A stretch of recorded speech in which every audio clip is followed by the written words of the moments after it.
kill her family, or lose everything you'll ever inherit. 13-year-old Shinwoo stared at his father, then at Star Paisley crying in the corner, and made a choice that would cost him 15 years. He dropped the weapon, refused the order, and his father destroyed him for it, ripping Star away, beating him unconscious, promising he'd never see her again. But 15 years later, Kang Shinwoo controlled the entire Korean underworld. And tonight, his Black Queen was about to discover that the boy who'd sacrificed everything hadn't forgotten a single promise. If you believe love should never be destroyed by prejudice and power, hit that subscribe button for Ebony and Pearl stories. Only people who think racism and family cruelty are okay will skip this. Comment "Find her" if you're rooting for Shinwoo to get his queen back. Let's prove love wins. 14 years and 10 months earlier, Seoul International Academy buzzed with its usual controlled chaos. Kang Shinwoo, 12 years old and already fluent in 4 languages, sat in the corner of the library reading advanced economics texts his tutors assigned. His father had been grooming him for the family business since he could walk, though Shinwoo knew the construction company was just a front for something darker. "Excuse me, is this seat taken?" He looked up. A girl stood there, holding a stack of architecture books that threatened to topple over. She had deep brown skin that caught the afternoon sunlight streaming through the windows, natural coils pulled back into a ponytail, and the brightest smile he'd ever seen. "No," he managed. She dropped into the chair with zero grace, books scattering across the table. "Perfect. I'm Star. Star Paisley. Just moved here from Atlanta." She stuck out her hand. Shinwoo stared at it. In his world, 12-year-olds didn't shake hands, they bowed. But something about her confidence made him reach out. Her palm was warm. "Kang Shinwoo." "Kang Shinwoo," she repeated, butchering the pronunciation completely. "Did I say that right?" "Not even close." For the first time in months, he smiled. "But you can call me Shin." Shen. "I like that." She leaned forward, genuinely curious. "So, what's a 12-year-old doing reading?" She squinted at his book. "Corporate finance?" "Preparing for my future." "That's depressing." She laughed, and the sound was so free, so uncontrolled, that the librarian shot them a warning glare. Star didn't even notice. "You know what I'm preparing for? Designing buildings that make people feel something. Creating spaces where everyone belongs." Everyone. His tutors had taught him the world didn't work that way. "Everyone," she said firmly.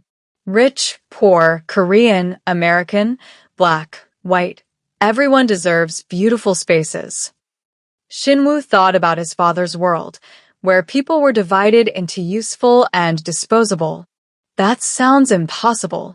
"Then I'll do the impossible." She grinned. "Want to help me with my Korean homework? I'll help you remember how to be a kid." That afternoon, instead of going to his usual Taekwondo lesson, Shinwoo helped Star with her terrible Korean pronunciation. She taught him American slang that would have made his tutors faint. They laughed until their stomachs hurt. When his driver arrived to pick him up, Star waved enthusiastically. "Same time tomorrow." "I have violin practice tomorrow." "Boring." "Skip it. I'm going to Han River Park to sketch." "Come with me." He should have said no. His schedule was planned down to the minute. But Star Paisley made freedom look easy. Okay. That was his first rebellion. The first of many. For 6 months, they were inseparable. Star introduced him to hip-hop music that his classical training made him appreciate differently. He introduced her to Korean cinema. She dragged him to street food stalls where he ate tteokbokki that his personal chef would have been horrified by. He brought her to art galleries where she critiqued everything with the confidence of someone who trusted her own vision. "Why do you always look so sad, Shin?" she asked one evening at Han River Park, their favorite spot. The sun was setting, painting the sky orange and pink. "I'm not sad." "You are." Even when you're smiling, there's something heavy about you. He wanted to tell her everything. About the late-night meetings his father held in their basement. The men who visited with briefcases full of cash. The way his father talked about problems being eliminated. But at 12 years old, he didn't have the words yet. My family has expectations, he said carefully. Expectations are just other people's dreams forced onto you. Star bumped his shoulder with hers. What do you want, Shinwoo?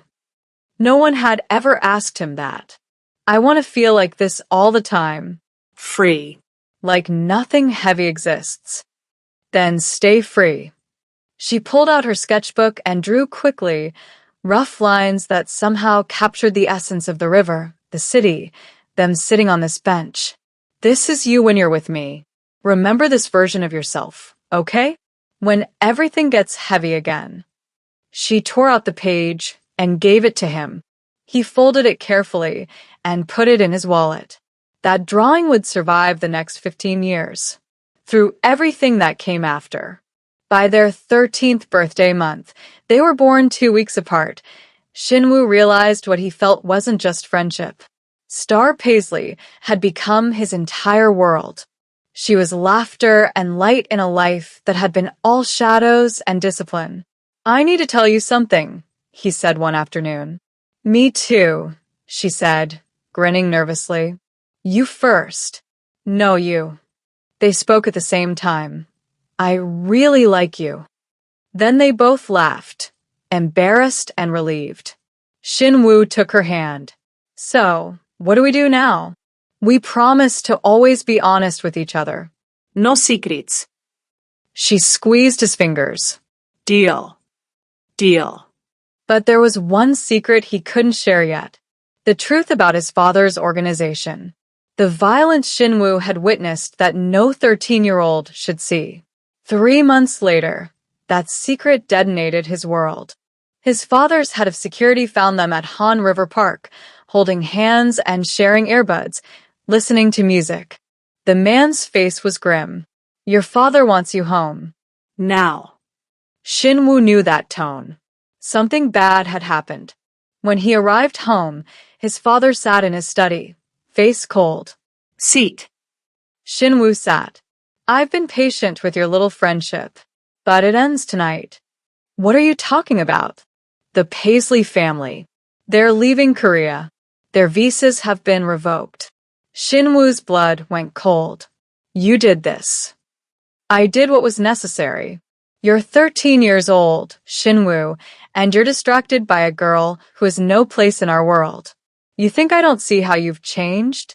Skipping lessons, questioning orders, talking about what you want. His father's laugh was bitter. She's made you soft. She hasn't. You're my heir. The next leader of this organization. You don't get to have weakness. And that girl is your weakness.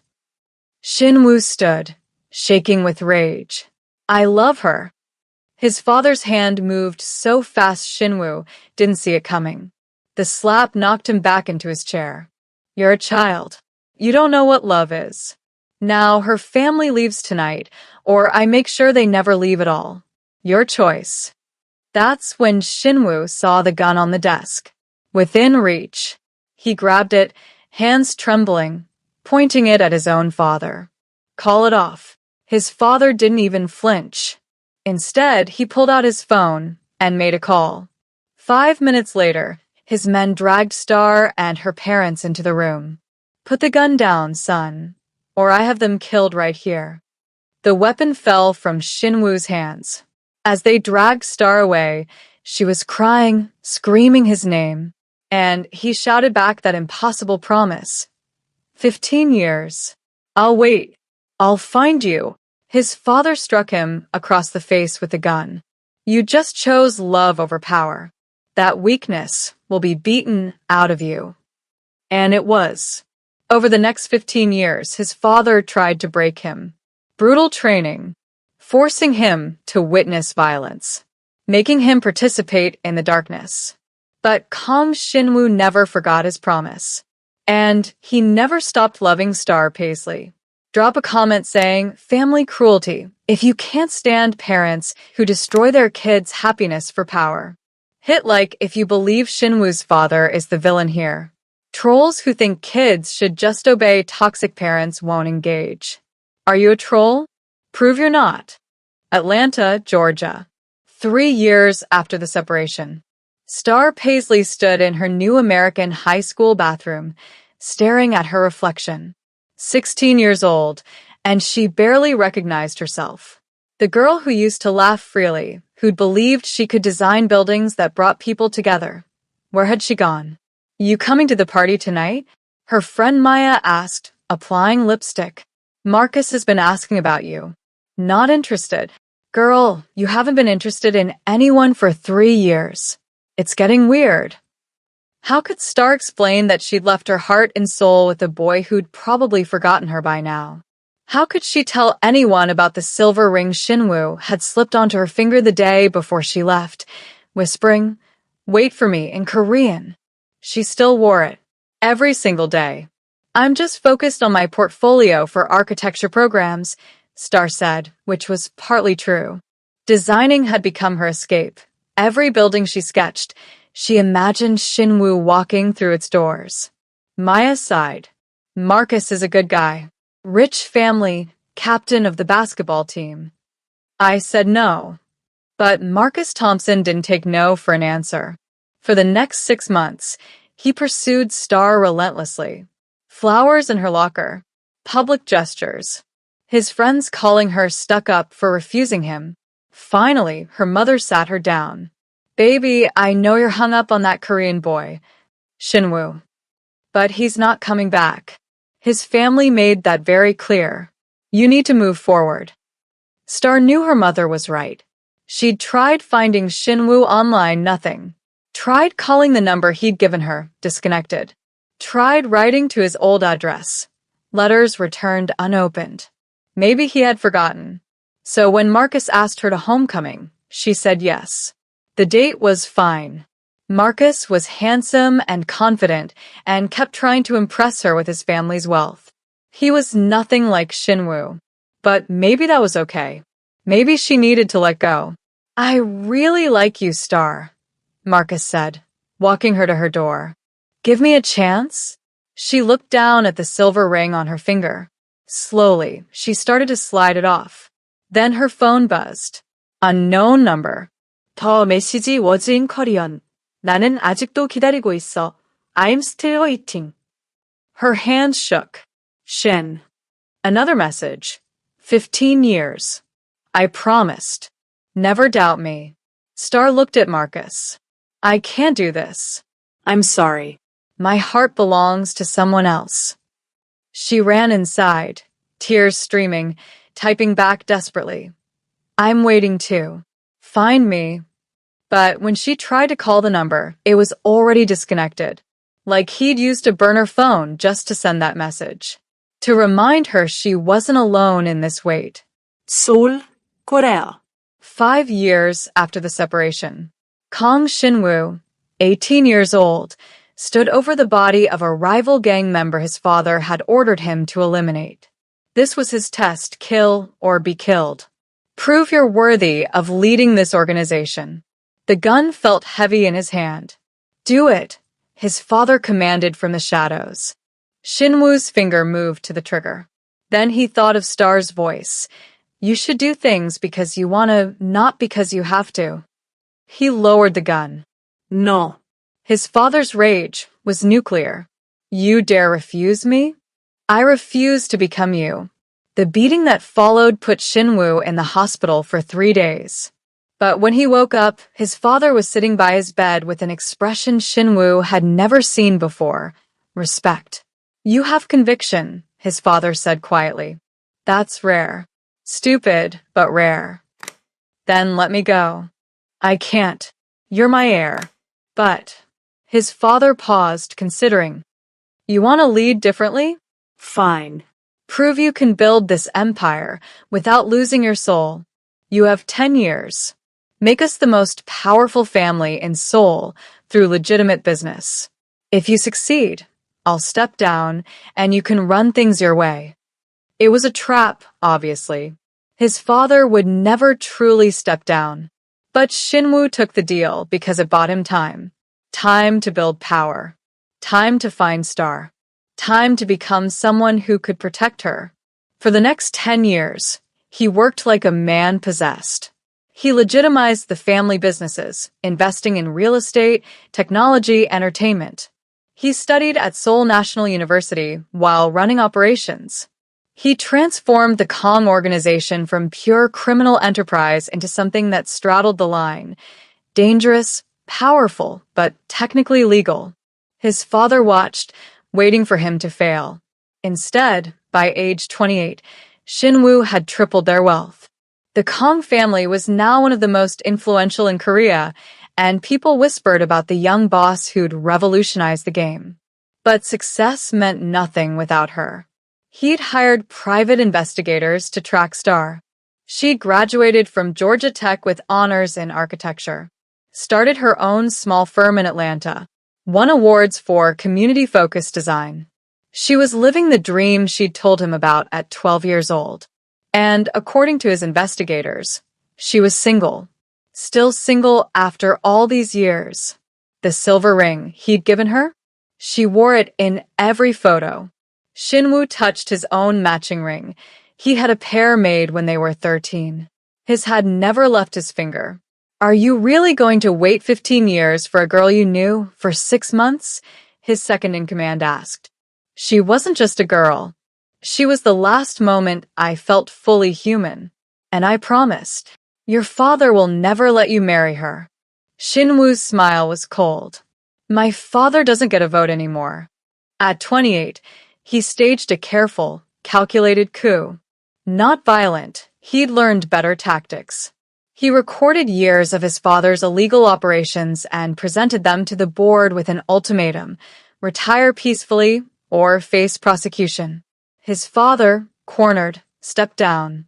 Kong Shinwoo became the head of the family empire, the youngest boss in their history. And he was finally free to find his queen.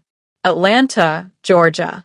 14 years and 11 months after the separation, Star Paisley sat in her firm's office, reviewing blueprints for a community center in a historically black neighborhood. At 27, she'd built a reputation for designing spaces that honored culture and brought people together, exactly what she'd dreamed about as a kid. But there was an emptiness in her success. A Shinwoo-shaped hole that 15 years hadn't filled. Her phone rang. Unknown number. Again. She answered, heart pounding. Hello. Miss Paisley. A woman's professional voice. I'm calling on behalf of the Kong Corporation in Seoul.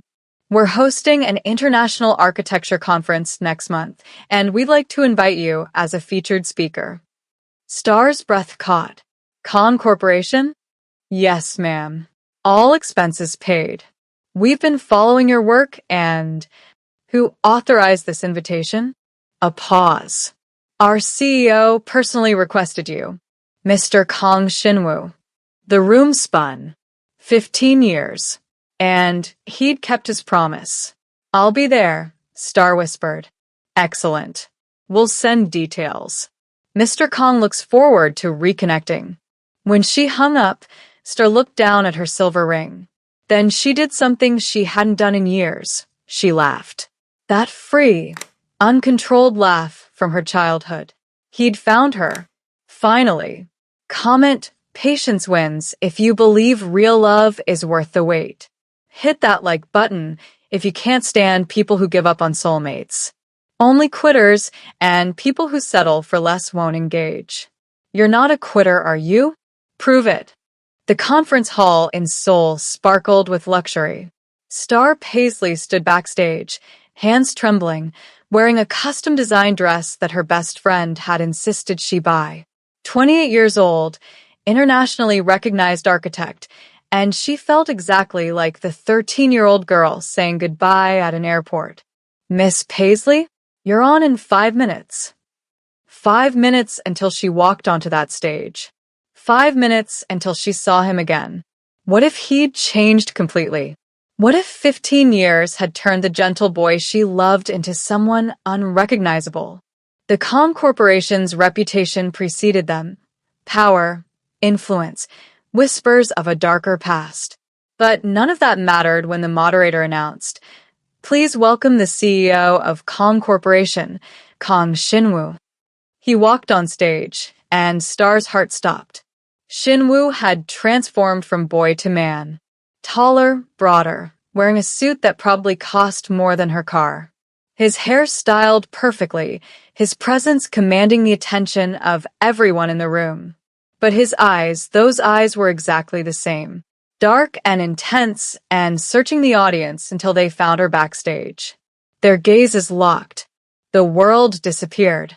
He stumbled over his opening remarks, which made several attendees chuckle, the powerful CEO suddenly nervous.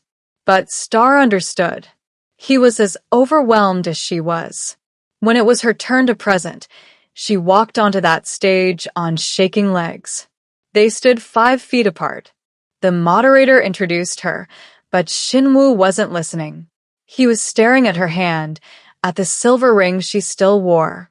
His hand clenched into a fist, and she saw it. The matching ring. "Miss Paisley, would you like to begin?" the moderator prompted. "Yes, sorry." She cleared her throat, trying to focus on her presentation about culturally responsive architecture. But every few sentences, her eyes would drift to Shinwoo, and she'd lose her train of thought. The audience thought it was charming, the young architect nervous in front of the powerful CEO. They had no idea it was 15 years of longing compressed into 30 excruciating minutes.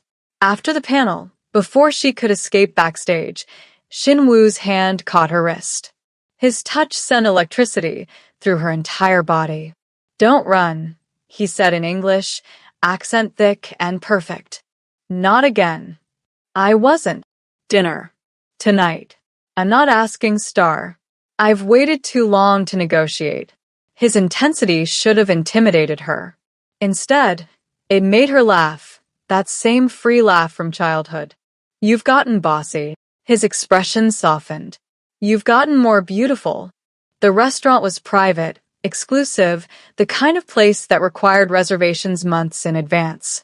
Shinwoo had rented the entire space. Just them, candlelight, and 15 years of unspoken words.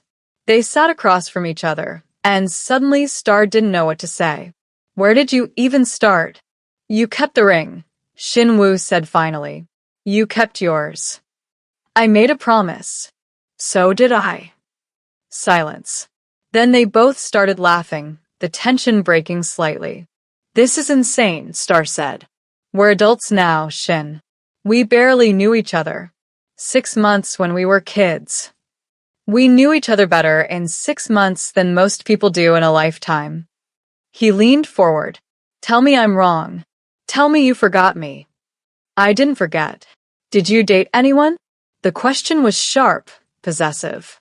She could lie, make herself seem less pathetic. But they'd promised honesty as 13-year-olds. "I tried. Once. A guy named Marcus in high school. I lasted 3 dates before I realized I was comparing him to you. To a memory." Shinwoo's jaw tightened. "I need his name." "Why?" "So I can thank him for failing to replace me." She laughed despite herself. "What about you?" "The powerful CEO, I'm sure you had options." His expression went dark. "My world isn't a place for relationships, Star. The things I've had to do to survive, to gain enough power to come find you." He paused. "I'm not the boy you remember. I've made choices that would horrify the girl who believed everyone deserves beautiful spaces. Try me. My family is dangerous. The legitimate business is real, but the old connections remain. People fear me, respect me, but not because I'm kind. Were you ever going to tell me this before bringing me here?" No. His honesty cut. "I was going to seduce you back into my life, marry you immediately, and protect you from ever knowing the details." Star stood up. "I'm not 13 anymore, Shin. I don't need protecting. I need honesty. He stood too, moving around the table. You want honesty? Fine. My father's organization killed people. I witnessed murders. I was trained to take over an empire built on fear. I spent 10 years legitimizing our businesses specifically, so I could come find you without dragging you into darkness. But some stains don't wash out, Star. I'm still connected to things you shouldn't be near. Then why bring me here? Because I'm selfish. His voice rose, cracking. Because 15 years didn't erase you. Because every woman I met was compared to a 13-year-old girl who made me laugh in a library. Because I built an empire just so I could be worthy of you again. Star's eyes burned with tears. You were always worthy, you idiot. I didn't fall in love with your power. I fell in love with the boy who helped me with Korean homework. Past tense. His voice went soft, vulnerable. Fell in love. She stepped closer, close enough to touch. Fine. Present tense. I'm still in love with you. After 15 years and an ocean and a million reasons to move on, I'm still stupidly in love with Kang Shinwoo. He kissed her. No Sebastian. No asking permission. 15 years of hunger compressed into one desperate kiss. His hands cupped her face like she was fragile, precious, the most important thing in his world. When they broke apart, both breathing hard, Shinwoo whispered, "Marry me." What? Marry me. Tomorrow. Next week. I don't care. I've waited 15 years. I'm not waiting anymore. You're insane. For you? Yes.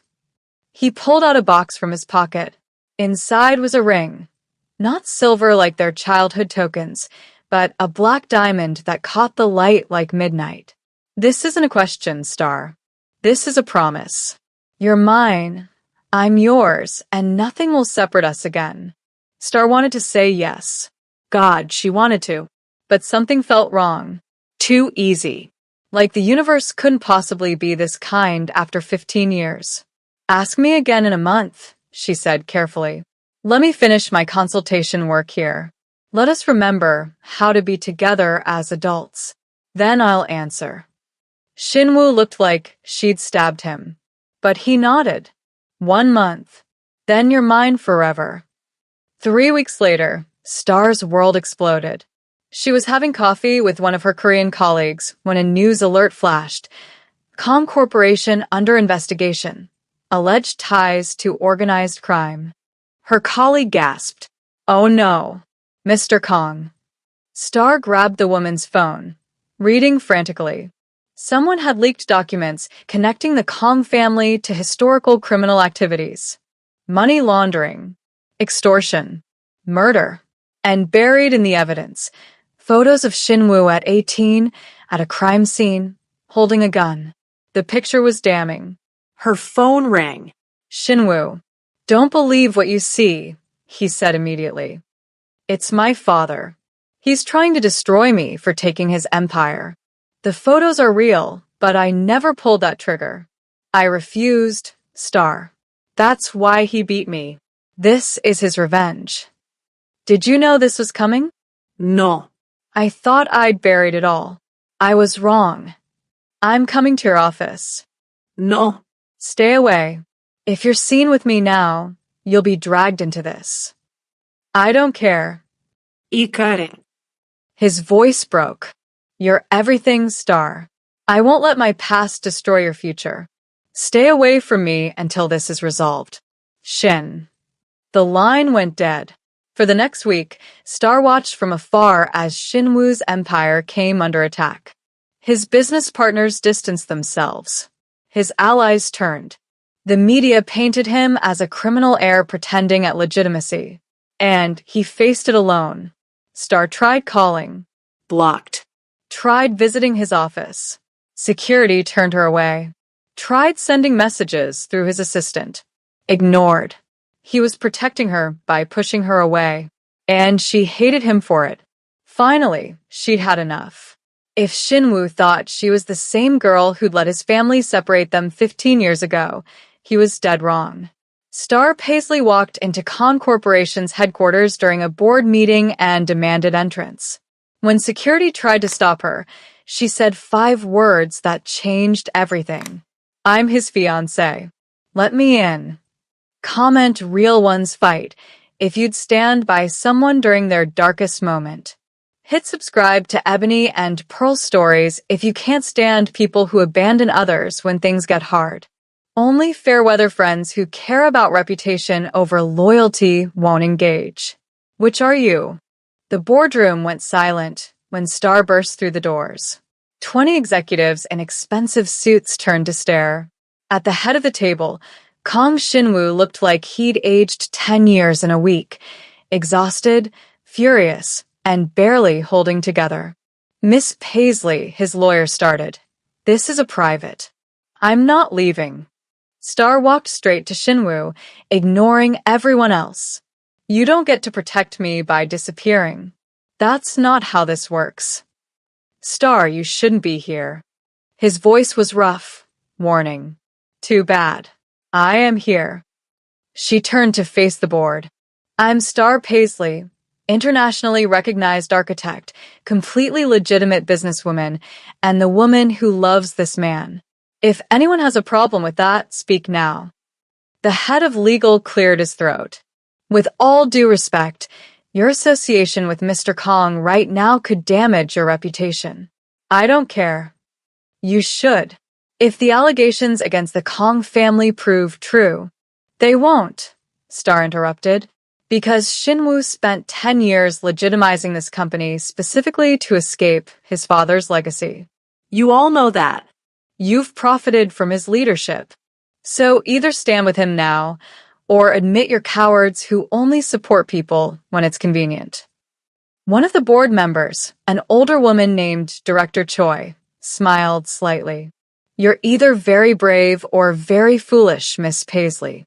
I'm loyal. "There's a difference." Director Choi looked at Shinwoo. "She's fierce.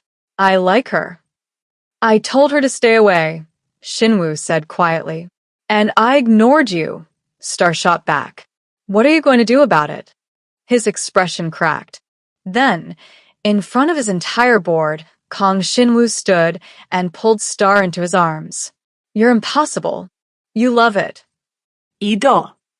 He kissed her forehead, not caring that 20 executives were witnessing this. "But you're making yourself a target.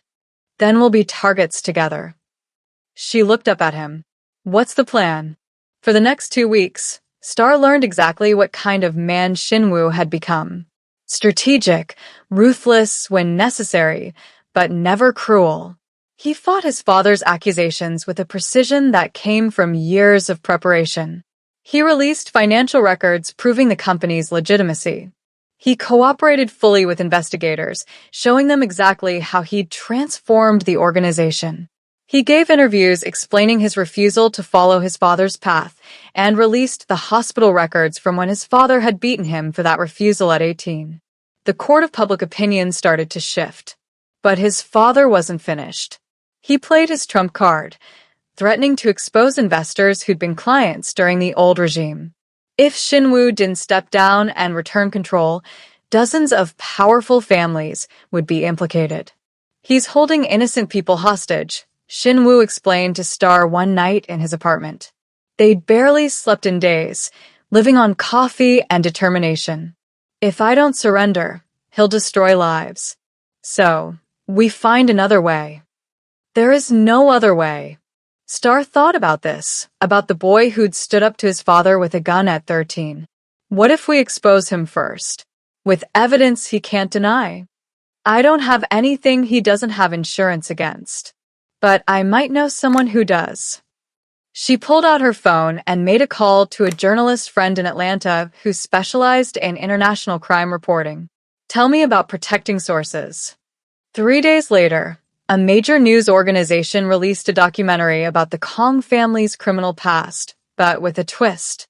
It focused on Shinwoo's father as the architect of violence and highlighted Shinwoo's decade-long effort to legitimize everything.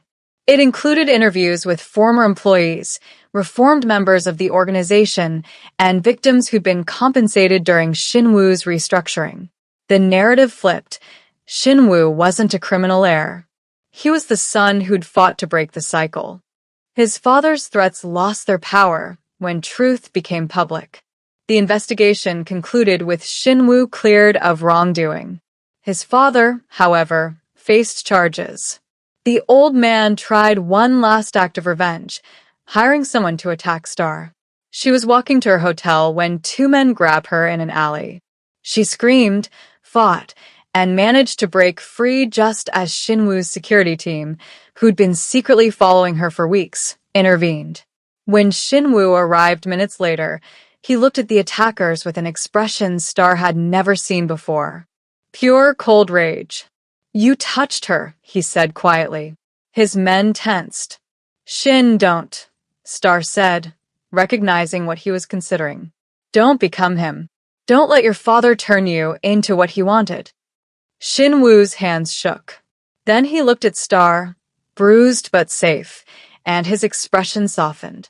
"Call the police," he ordered his men. "We do this legally."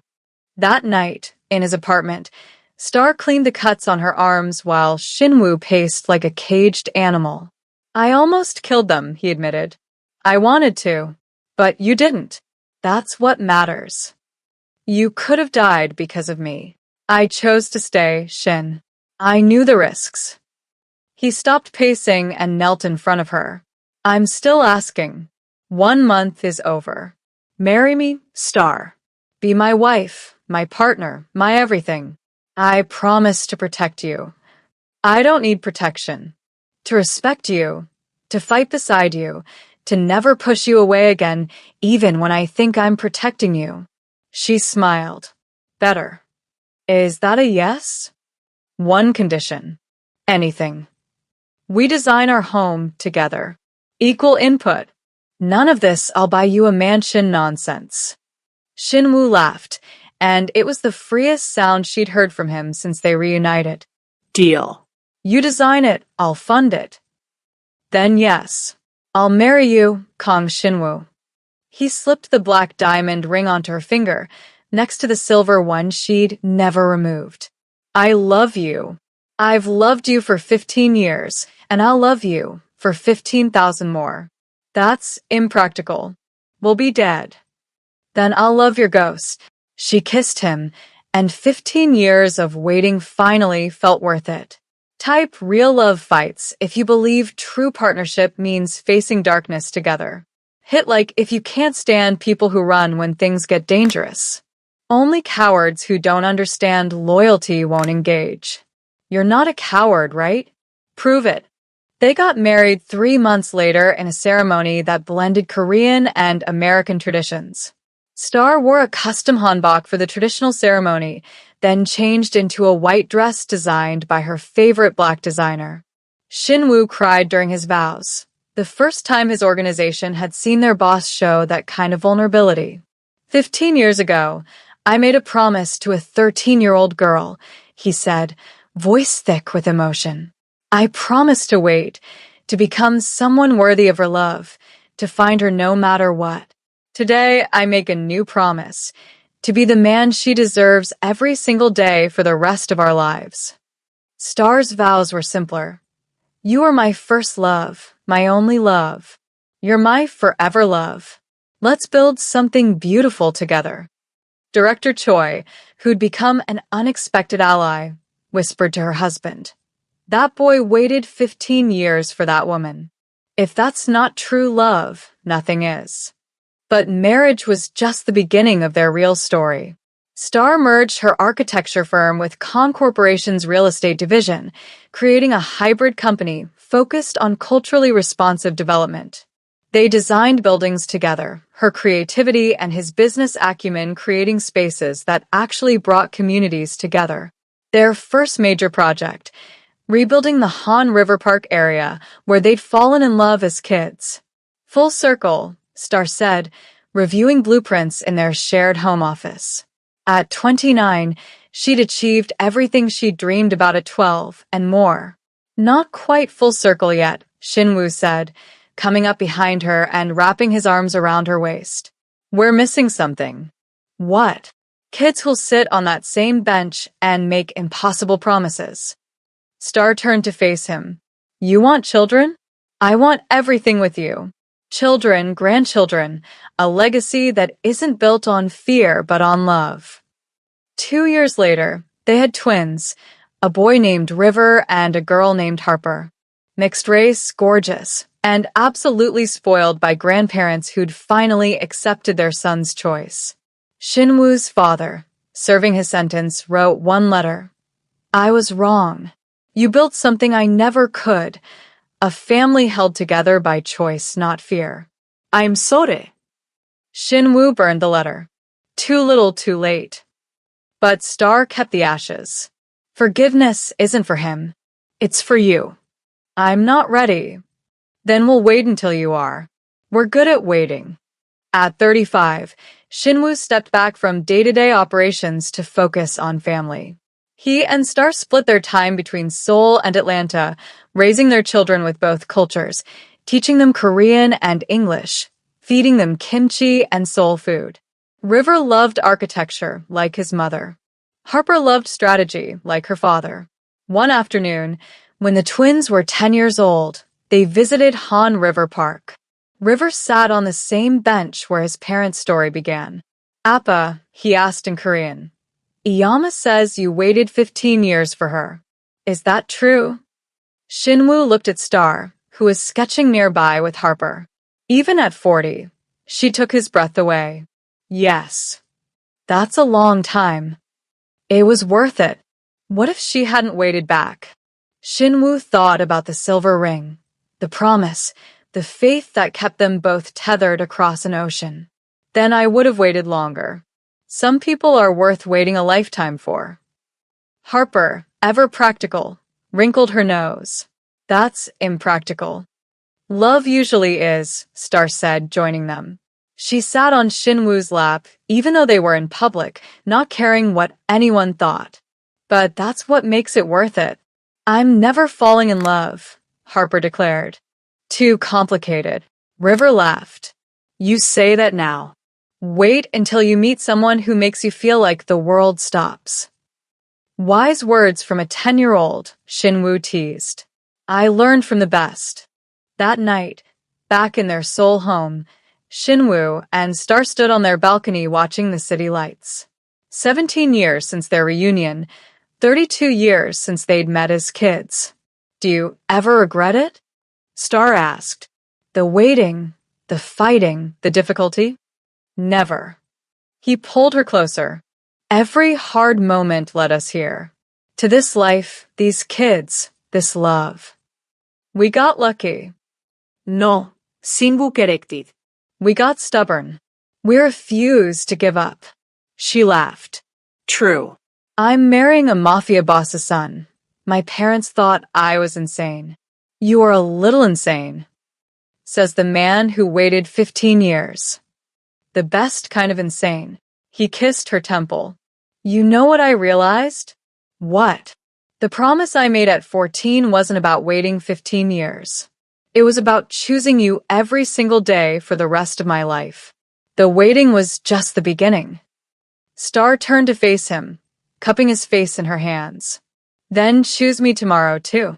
And the day after. And the day after that. Forever. Inside, their children were arguing about whose turn it was to choose the movie. Normal, beautiful chaos. The life they'd built from an impossible promise. Some people say, you can't sustain first love. That childhood promises don't survive the real world. That time and distance kill even the strongest feelings. Kang Shinwoo and Star Paisley proved them all wrong. They waited. They fought. They built an empire on stubbornness and refused to let go. And they lived happily ever after, not because it was easy, but because they chose each other every single day, just like they'd promised at 13 years old in a library in Seoul, when they were just kids who didn't know any better than to believe in forever. The camera pulls back, showing their family silhouetted against the Seoul skyline, the city they'd transformed together, building by building, promise by promise. This is their story. A story of patience and promises kept, of love that refused to die, of a Korean mafia boss who waited 15 years for his black queen, and a brilliant woman who never stopped believing that the boy who'd given her a silver ring would one day come back to claim her heart. They waited. They endured. They won. And their love story became the legend whispered in the same parks where it all began, inspiring a new generation to believe that true love doesn't follow rules or timelines or other people's expectations. True love does the impossible, waits the unthinkable, conquers the insurmountable. And when two hearts are truly meant to be together, not even 15 years, an ocean, a criminal empire, or every obstacle the universe can create will keep them apart. This was Kang Shin-woo and Star Paisley, the mafia boss and his queen. Two kids who made an impossible promise and spent their entire lives keeping it. If this story touched your soul, hit that subscribe button and comment 15 years to honor everyone who's ever waited for true love. Share this with someone who believes in fighting for what matters. Only people who don't understand real love, loyalty, or patience will skip this. Only people who settle for less and give up too easily won't engage. But you're different. You believe love is worth the fight. So prove it. Subscribe, like, comment 15 years, and share this story. Because love stories like this remind us that sometimes, just sometimes, the wait is worth it, the fight matters, and true love really does conquer all. Thank you. Truly, from the bottom of my heart, thank you for staying with Shin-woo and Star's story until the very end. That means more to us than you know. Now, I need to ask you for a favor, and I'm not too proud to beg. The algorithm hasn't been kind to us lately. Our videos aren't reaching as many people as they should, and honestly, it breaks our hearts. Because we pour everything into these stories, late nights, early mornings, all of us here at Ebony and Pearl Stories working to bring you love stories that make you feel something real. So here's where you come in. We need your help. Drop a comment right now, anything, even just 15 years or beautiful story. Hit that like button, and please share this video. Send it to your friends, your family, your loved ones. Post it on your WhatsApp status. Share it on your socials. Help us tell the algorithm that this story matters. That's why we pause and ask for subscriptions and comments, not to annoy you, but because it's the only way YouTube knows to push this to others who need to hear it. If you truly enjoyed Shin-woo and Star's journey, show us. Show the algorithm. Help us reach more hearts. Thank you, every single one of you, for being part of this community. May love find you the way it found them. Worth the wait, worth the fight, and absolutely worth everything.